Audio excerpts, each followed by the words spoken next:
एक बघा, हे तुमच्या सिलेबसमध्ये अपडेट करायचं आहे, म्हणजे इकॉनॉमीच्या याच्यामध्ये आयडीबीआय बँकेची विक्री अंतिम टप्प्यात.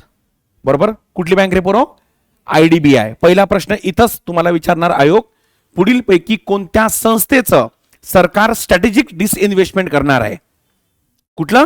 स्ट्रॅटेजिक. स्ट्रॅटेजिकला स्ट्रॅटेजिकच शब्द वापरेल मराठीमध्ये सुद्धा, तर त्याचा आन्सर काय येईल? आयडीबीआय. दुसरा प्रश्न विचारेल तुम्हाला, पुढील पैकी कोणत्या संस्थेचं स्ट्रॅटेजिक डिसइन्व्हेस्टमेंट केलेलं आहे?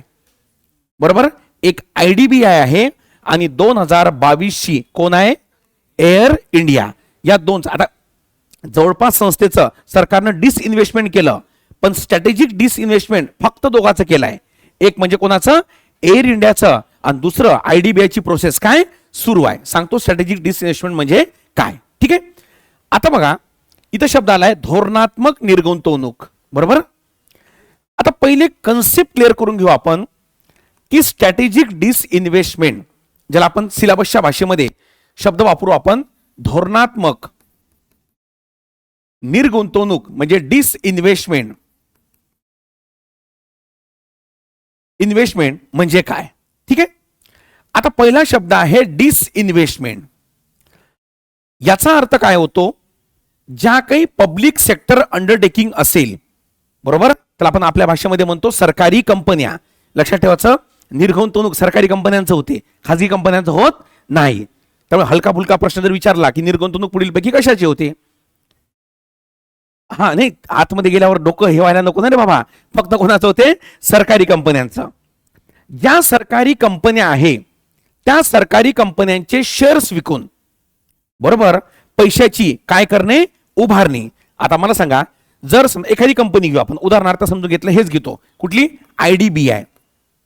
आयडीबीआय कंपनीचं ऑब्लिक बँकेचे जर शेअर्स विकले, म्हणजे लोकांनी ते शेअर्स विकत घेतले, म्हणजे लोकांकडनं काय मिळेल? सरकारला पैसा. या धोरणाला म्हणतात डिसइन्व्हेस्टमेंट. समजलं? सरकारी कंपन्यांचे रोखे विकून, काय विकून? रोखे, जी पैशाची उभारणी केल्या जाते त्याला म्हणतात काय? निर्गुंतवणूक. पहिला मुद्दा क्लिअर. शेअर्स म्हणजे काय? नफ्या तोट्यावर काय करणे? खरेदी विक्री करणे. एकदम परफेक्ट. दुसरा प्रश्न येतो की डिसइन्व्हेस्टमेंटला सुरुवात केव्हापासून झाली आणि का झाली? तर 1991 मध्ये जे इंटरिम बजेट सादर करण्यात आलं होतं त्यामध्ये पहिल्यांदा डिसइन्व्हेस्टमेंट हा शब्द वापरण्यात आला. सरकारी कंपन्यांची काय विकणे? रोखे विकून, शेअर्स विकून काय करणे? पैशाची उभारणी, म्हणजे सरकारची प्राप्ती होईल ना. बरोबर, म्हणजे डिसइन्व्हेस्टमेंट हा सरकारच्या प्राप्तीचा एक मार्ग असू शकतो का? यस की नो रे? कोणता मार्ग? महसुली की भांडवली? भांडवली मार्ग. महसुली म्हणजे अशी रक्कम जी परत द्यावी लागत नाही, पण हे कर्जाद्वारे घेतलेली रक्कम आहे ना. शेअर्स म्हणजे कर्जाचं एक माध्यम आहे ना बाबा, त्यामुळे इथं अपेक्षित एक प्रश्न बनू शकतो. 1991च्या इंटरिम बजेटमध्ये पहिल्यांदा हा शब्द वापरला. 1993 मध्ये यासाठी सी रंगराजन समितीची काय केली? स्थापना. आणि या आधारावर ठरवलं की आपण डिसइन्व्हेस्टमेंट कसं करायला पाहिजे. सी रंगराजन भाऊनं म्हटलं 49% पर्यंत डिसइन्व्हेस्टमेंट करा. कितीपर्यंत? 49. हा शब्द इम्पॉर्टंट आहे, कारण अजून आपण धोरणात्मक निर्गुंतवणूक हे समजलो नाहीये. ठीक आहे.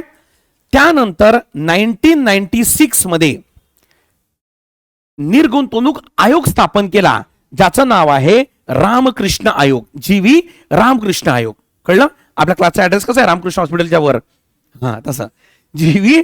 रामकृष्ण. चला कळलं. त्यानंतर कुठं कुठं 2001 देऊन असेल, कुठं कुठं 2004 देऊन असेल, तर याच आयोगाला मेंबर म्हणजे अध्यक्ष चेंज केला आणि त्यांचं नाव आहे पाटील. समजलं? हा आयोगाचा प्रश्न होता. बरोबर. निर्गुंतवणूक संदर्भात पुढीलपैकी 2001 चा आयोग कोणता होता? तो पाटील आयोग. समजलीत पर्यंत? त्यामुळे पहिला रंगराजन हे समिती होती, रामकृष्ण आणि पाटील हे दोन काय होते? आयोग होते. समजलीत पर्यंत? आता आपण पुढे जाऊ. सरकारी कंपन्यांचे शेअर्स विकून पैशाची उभारणी करणे म्हणजे सरकारच्या प्राप्तीचा मार्ग काय आहे? डिसइन्व्हेस्टमेंट. Concept okay? इथे रेग्युलर लेक्चर नाही बरं का, फक्त कन्सेप्ट सांगून राहिलो मी. आता शब्द येतो स्ट्रॅटेजिक डिसइन्व्हेस्टमेंट, धोरणात्मक निर्गुंतवणूक. निर्गुंतवणुकीचा अर्थ होतो 49% पर्यंत शेअर्स विकणे, आणि स्ट्रॅटेजिक डिसइन्व्हेस्टमेंटचा अर्थ होतो 49-51च्या वर डिसइन्व्हेस्टमेंट करणे त्याला चांगल्या भाषेमध्ये म्हणतात ओनरशिप ट्रान्सफर करणे. अरे कळलं का रे बाबा? आणि त्याला थेट चौकातल्या भाषेमध्ये म्हणतात कंपनी विकणे. समजलं का?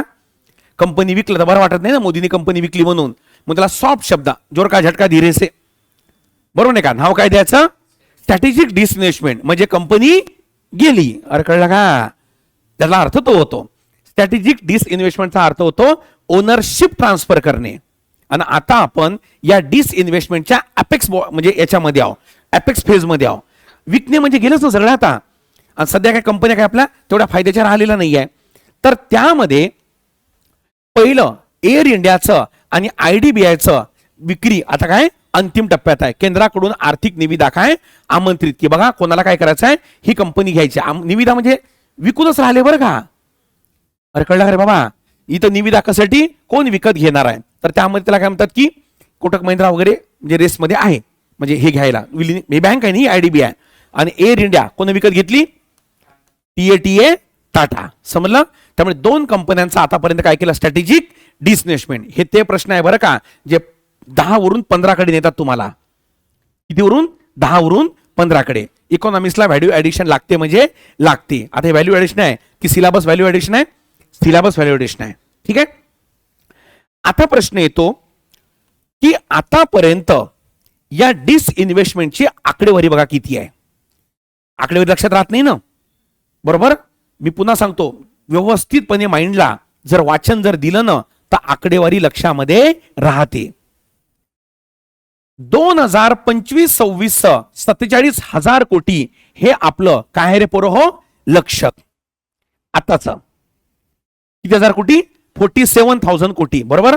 पण इथे एक विशेष आहे, 47 मध्ये सरकार डिसइन्व्हेस्टमेंट करणार आहे आणि सोबत लक्षात ठेवायचं ऍसेट मॉनिटायझेशन द्वारे आणणार आहे.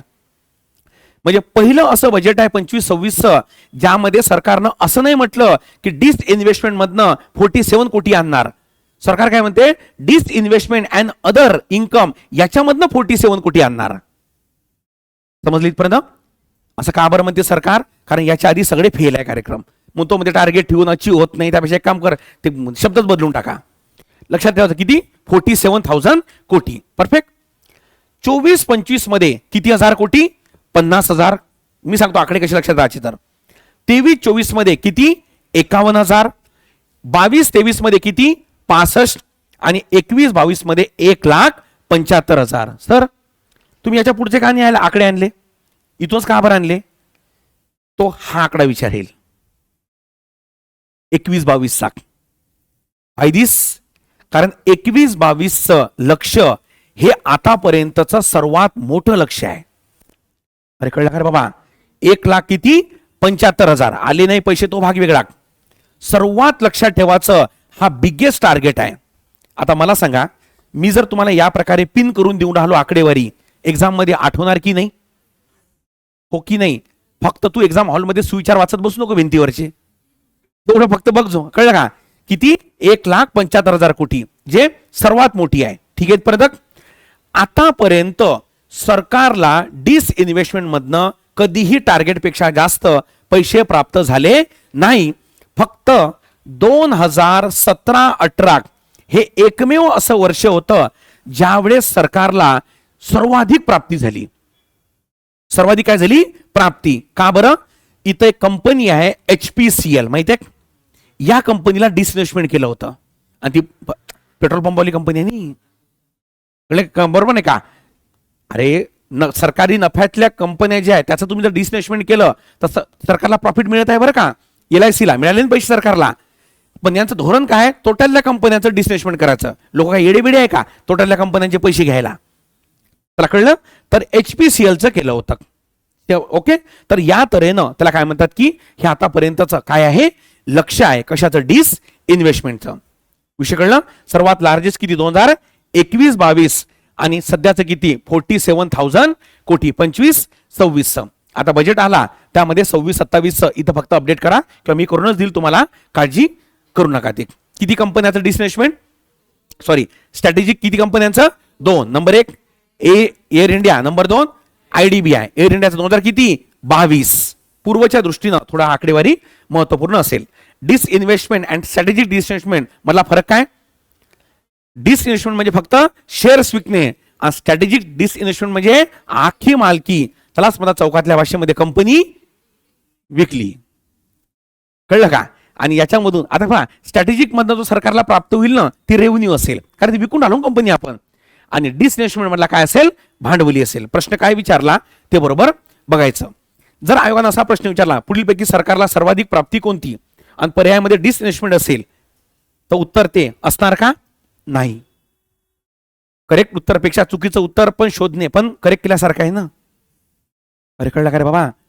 पुढीलपैकी सरकारला सर्वाधिक प्राप्ती कशामधनं, एखाद्या कराचं नाव येत असेल, ते उत्तर असेल का? तुम्हाला कळलं नाही मी काय बोलून आलो? पुढीलपैकी सरकारला सर्वाधिक प्राप्ती कशामधनं, प्लेन प्रश्न आहे. आणि तिथं एखादा कर देऊन राहिला, सिंगल कर रे, आयकर, ते आन्सर असेल का? वाटल्यास कर असू शकतो. मी याला कळलं ना? फक्त कर शब्द डाऊटफुल असू शकतो, पण त्यानं जर म्हणलं महामंडळ कर असू शकत नाही. म्हणून पर्यायामध्ये जीएसटी होतं, ते आन्सर कुठेच नाही. विषय कळलं का? राज्याचं वाटल्यास जीएसटी हा मोठा सोर्स असू शकतो राज्याचा, पण केंद्राचा सर्वात मोठा स्रोत कोण आहे? कर्ज आहे. कोण आहे? कर्ज. तर ही आकडेवारी बरोबर लक्षात ठेवणे हा यामागचा उद्देश होता. ठीक आहे, चलो हे एक वेळा काय करा, लिहून घ्या, कमी नोट्स वगैरे तुम्हाला अवेलेबल करून देतोच याच्यावर.